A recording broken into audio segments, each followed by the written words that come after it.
Possibly. The question is, what does that mean for 2021? That's Greeny on the end, asking the most imperative question of all. We got to get through 2020 first here with Hurts or Wentz or some combination of it, although Key says there won't be any combination. More on that in a second. We're presented by Progressive Insurance. The Super Bowl champion Ryan Clark stops by with his opinion dance with your of back the Eagles so straight. at 7:30 a.m. Eastern. All right, before we get Key's thoughts on why Wentz is done in Philly, here's Dan Orlovsky, noted Wentz supporter and ESPN NFL analyst, spent 12 years playing quarterback in the National Football League. Yesterday on the Max Kellerman show with the checklist of things that Carson Wentz needs to work on. Number one, he needs to figure out why this happened. He needs to stare himself in the mirror and ask the question, okay, Carson, why did this happen? What do I have to do to make sure that this never happens again? He has to take accountability for it. He has to be honest and transparent with it. Then the next step is to figure out as an organization, is it Wentz? Is it Doug Peterson? I don't think it can be both next year. I don't think, because I don't think the player will trust the coach.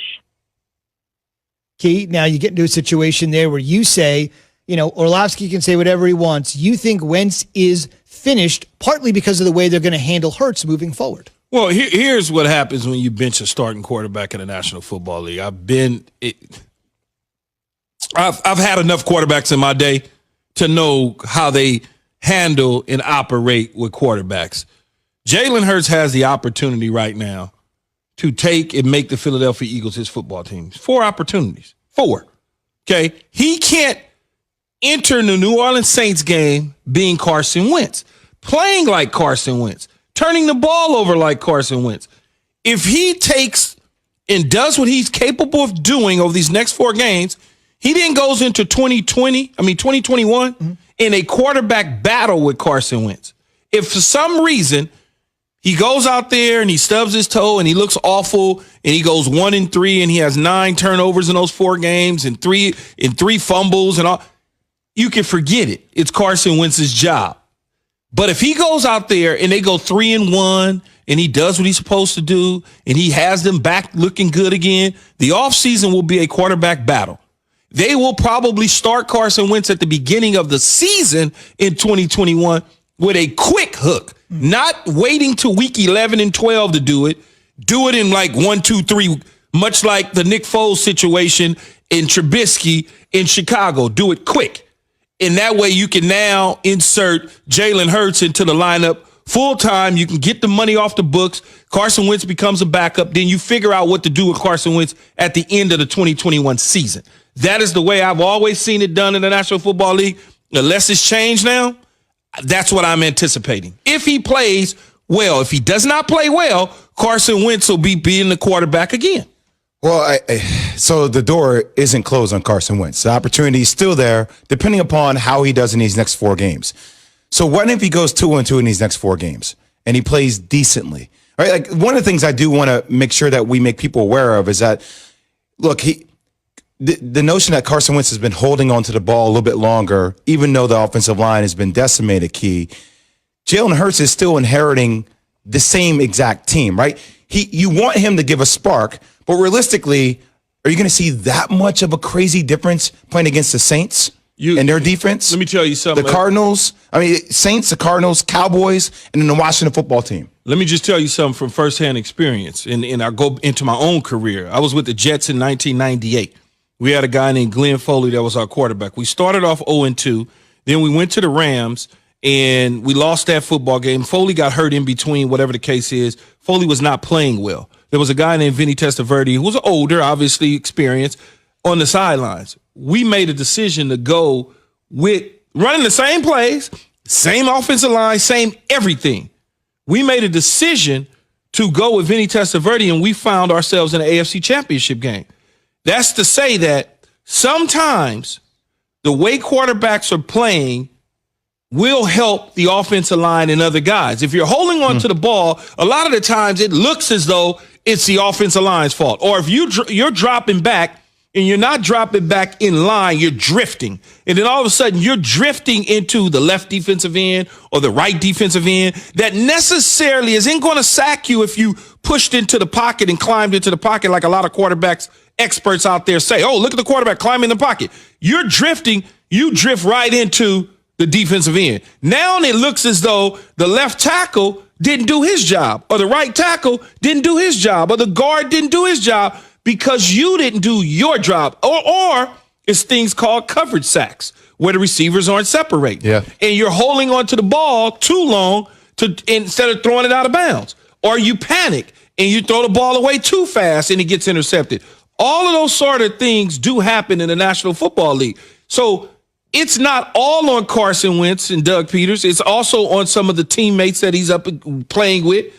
But right now, the best situation for them is to go with Jalen Hurts, a guy who came in the second half against Green Bay and gave them enough of a spark and a bounce that made them feel good that they certainly was going to go out there and start him against the New Orleans Saints. I've been saying they should go with Jalen Hurts this whole time. All I'm saying is we live in a world of definitives, and I'm not going to say definitively that Carson Wentz is done in Philly. Well, if Jalen Hurts do what he's supposed to do. Well, that's if he does what he's supposed to do. That's still to be determined, right? I mean, he's pretty good in college.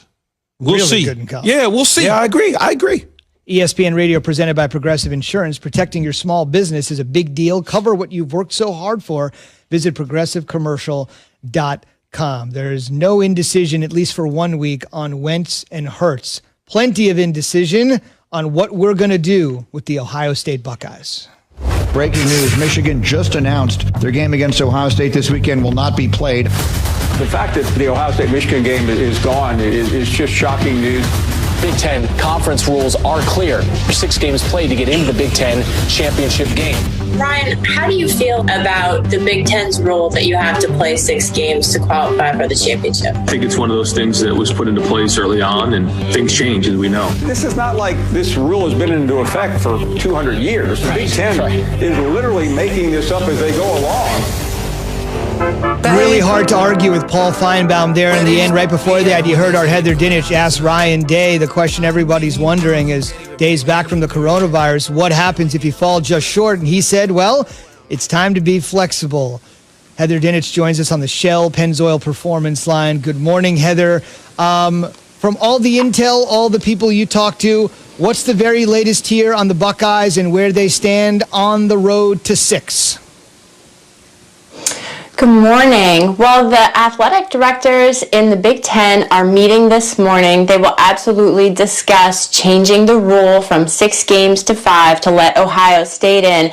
And you know, guys, as this whole story unfolded yesterday, I think the likelihood of that rule being changed may have increased. And I say that with the caveat that I have not spoken to all 14 athletic directors, but I can tell you that last month, the presidents and chancellors in that conference established a rule that if there are 2 healthy teams available because their opponents canceled because of the coronavirus, they could play each other. And after the Michigan game was canceled, Purdue sent out an email saying they had paused practice because of coronavirus issues. They were waiting tests in their program. And so it looked like, well, maybe Ohio State could play Indiana. Well, just an hour or so later, Indiana then announced that it has pausing practice because of coronavirus in its program. So I think with the uncertainty about Ohio State being able to find another available opponent may increase the chances this morning that those athletic directors say, okay, let's just change this rule. Heather, is it feasible, because there's a lot of talk about other teams from the SEC, of Florida beating Alabama or Texas A&M, is it feasible that the Big Ten would allow Ohio State to play a team like Texas A&M just to prove, hey, get to 6 and we can have an out-of-conference game to see if you actually deem being in the college football playoffs? It's not. And I'm glad you asked that question, because the Big Ten's rule is that you cannot play a non-conference opponent. You can't fill that empty void with a non-conference opponent. It has to be a healthy team from within the league. And I know that even Cincinnati was tweeting about that yesterday, and it's a popular thing that people would like to see, and I certainly understand it. But the Big Ten, it's just not in the cards. If it's going to be anybody, it has to